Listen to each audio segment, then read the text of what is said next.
Namo Sanjang Adi Budaya, Namo Buddhaya. Halo semuanya, apa kabar? Semoga dalam keadaan sehat dan bahagia. Jumpa kembali bersama Teacher Jumadi dalam pendidikan agama Buddha dan Budi Pekerti. Pada kesempatan ini kita akan membahas tentang dua siswa utama Bhikkhuni, yaitu Bhikkhuni Khema dan Bhikkhuni Upalawana. Untuk yang pertama, kita akan membahas tentang Bhikkhuni Khema. Bhikkhuni Khema ini memiliki nama asli Khema yang berarti damai. Khema ini merupakan istri dari Raja Bimbisara, yaitu raja dari kerajaan Magadha. Khema ini terkenal akan kecantikannya yang luar biasa, sehingga beliau ini sangat mengistimewakan dan mengagungkan kecantikannya. Orang tua dari Khema yaitu Raja Madaraja dari Salaga. Dan setelah beliau akhirnya menjadi bhikkhuni, beliau ini dikenal dengan bhikkhuni yang unggul dalam kebijaksanaan agung, yang mana kebijaksanaan beliau ini hanya berada satu tingkat di bawah yang Arya Sariputta dan dua tingkat di bawah Buddha. Berjodoh dengan Dharma. Kita akan membahas bagaimana Khema ini akhirnya bertemu dengan Buddha, mempelajari Dharma, dan kemudian menjadi bhikkhuni. Suami dari Khema yaitu Raja Bimbisara adalah salah satu penyokong dan siswa upasaka yang sangat tekun di dalam pelaksanaan Dharma, dan juga beliau merupakan penyokong utama dari Buddha dan para siswanya. Salah satu buktinya adalah beliau mendanangkan Wihara Welwana Arama bagi Buddha dan para siswanya. Sebagai seorang yang merupakan pelaksana Dharma dan juga berlindung pada Triratna, beliau memiliki istri yaitu Khema. Ini sangat susah untuk diajak menemui Buddha, dan bahkan belum sama sekali mendengarkan Dharma, dan juga belum menyatakan berlindung pada Triratna. Akhirnya Raja Bimbisara ini membuat sebuah rencana, yang mana Raja Bimbisara kemudian menyewa seorang atau menyuruh seorang pembuat lagu atau penyair ini untuk menggambarkan bagaimana keindahan dari Welwana Arama. Kemudian pada saat itu syair atau lagu tersebut kemudian dibawakan atau dibacakan atau dinyanyikan di kerajaan Magadha, di Rajagaha. Pada saat itu akhirnya berhasil. Ratu Khema ini penasaran dengan keindahan dari Welwana, dan akhirnya Ratu Khema ini memutuskan untuk mengunjungi Welwana, yang mana pada saat itu Buddha sedang berada di Welwana Arama. Pada saat di Welwana Arama, Ratu Khema ini penasaran dengan sebuah putih yang sangat agung. Kemudian dengan berjalan beliau ini melihat siapa sih sebenarnya yang ada di dalam putih atau di dalam ruangan tersebut.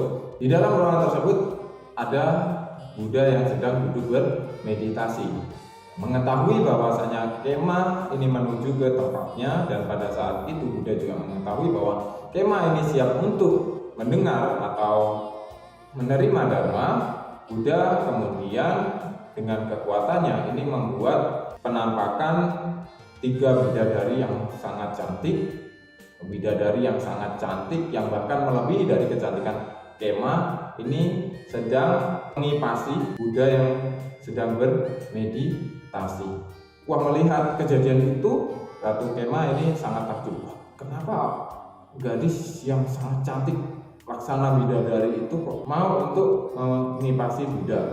Kemudian setelah itu, saat Ratu Khema melihat bidadari atau dewi itu dengan pandangan yang sangat tajam dan fokus, kemudian wanita cantik itu berubah menjadi keriput tua, kemudian meninggal, dan akhirnya menjadi seonggok mayat dan tulang belulang. Kemudian saat itu akhirnya Buddha memanggil Kema dan kemudian Buddha menjelaskan Dharma kepada Kema. Nah, pada saat itu kemudian Kema ini mencapai tingkat kesucian Sotapanna. Setelah itu beliau kembali ke Raja Kaha dan pada saat itu kemudian beliau meminta izin kepada Raja Bimbisara untuk menjadi bhikkhuni, dan pada saat itu tentu saja Raja Bimbisara mengizinkannya. Setelah menjadi bhikkhuni, Ratu Kema kemudian melaksanakan meditasi dengan sangat tekun dan akhirnya beliau mencapai tingkat kesucian tertinggi yaitu arahat dengan meditasi yaitu objek api. Nah, karena telah mencapai tingkat kesucian arahat, Kema atau bhikkhuni Kema ini kemudian dikenal dengan Yang Arya Kema. Beliau kemudian mendapatkan gelar sebagai siswa bhikkhuni utama dengan kebijaksanaan yang agung pada saat pertemuan di Jetavana di kerajaan Kosala atau di kota Savatthi.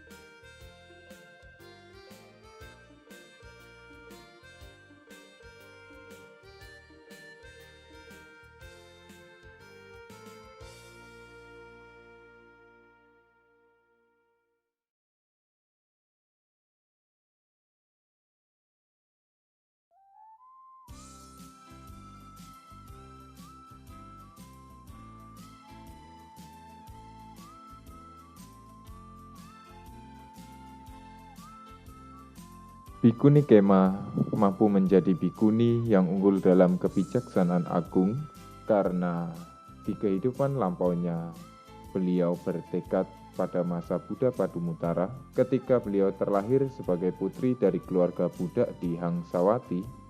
Beliau memberikan persembahan makanan dari menjual rambutnya yang kemudian digunakan untuk membeli makanan dan dipersembahkan kepada Buddha Padumuttara. Pada saat itu, beliau bertekad bahwa di kehidupan yang akan datang, beliau akan menjadi seorang bhikkhuni yang unggul dalam kebijaksanaan agung.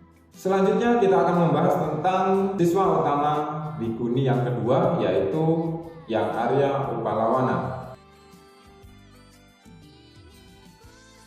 Nama yaitu Upalawana, beliau adalah anak dari bendahara kerajaan Kosala yaitu Savatthi, dan beliau mendapatkan gelar sebagai siswa utama bhikkhuni yang unggul di dalam kesaktian.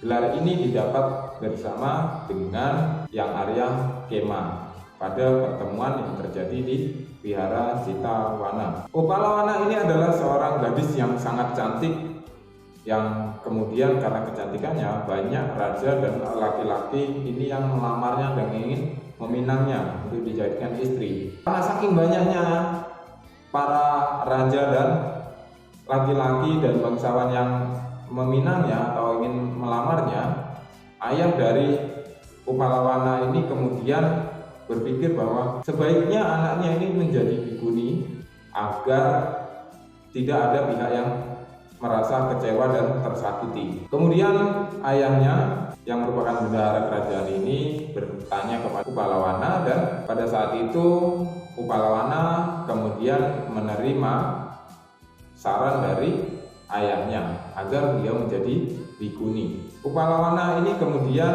menjadi salah satu siswa yang sangat tekun di dalam bermeditasi, dan kemudian beliau mencapai tingkat kesucian arahat dengan objek cahaya. Wihara bagi para bhikkhuni. Kejadian yang terjadi pada Yang Arya Upalawana ini akhirnya menjadi latar belakang dari berdirinya atau dibangunnya wihara bagi para bhikkhuni. Pada saat itu Yang Arya Upalawana ini mendapat gangguan dari godaan sepupunya yang bernama Ananda. Ananda ini karena merasa frustasi dan tidak dapat memiliki Upalawana, karena kebodohannya dan ketidaktahuannya, beliau ini kemudian mengunjungi tempat di mana Upalawana ini tinggal atau diikutinya, dan pada saat itu dengan kesedihan dan ratap tangis yang luar biasa, Ananda ini atau sepupunya ini memukul-mukul tempat meditasi Upalawana, ya, dipukul-pukul sehingga tempat meditasinya itu menjadi berantakan dan rusak. Kemudian pada saat itu Upalawana ini mengatakan bahwa Ananda, apa yang kamu lakukan ini tidaklah benar. Ini adalah sebuah kekeliruan atau ketidaktahuan. Sebaiknya kamu hentikan perbuatanmu. Tapi pada saat itu tetap Ananda ini atau sepupunya ini karena kebodohan batin dan kegelapan batinnya dan karena rasa frustasinya melakukan itu, dan akhirnya setelah itu singkat cerita ya si Ananda ini pergi dan tak lama kemudian beliau terjatuh di sebuah tanah yang terbuka dan akhirnya beliau meninggal dan terakhir di alam neraka. Karena kejadian tersebut kemudian Raja Pasenadi dari Sawati akhirnya membuatkan atau mendirikan sebuah wihara khusus bagi para bikuni untuk melindungi para bikuni dari orang-orang jahat atau dari para laki-laki hidung belang dan juga agar para bikuni terhindar dari bahaya. Ketika sedang bermeditasi, Upalawana ini atau Yang Arya Upalawana ini pernah mendapatkan gangguan dari Mara. Saat mendapatkan gangguan dari Mara, Yang Arya Upalawana ini kemudian mengatakan atau menjawab kepada Mara bahwasanya saya tidak akan takut atau tidak akan gentar bahkan jika ada 100 makhluk sepertimu yang datang menghadap dan menggangguku. Pada saat itu kemudian Yang Arya Upalawana ini tetap tekun di dalam meditasinya. Karena hal tersebut kemudian Yang Arya Upalawana ini bersama dengan Kema ditahbis sebagai siswa utama bikuni, dan Yang Arya Upalawana ini dikenal sebagai bikuni yang unggul di dalam kesaktiannya, satu tingkat di bawah Yang Arya Moggallana. Baiklah Anda semua, demikianlah materi yang teacher sampaikan tentang siswa utama bikuni, yaitu Yang Arya, Kema, dan Yang Arya Upalawana.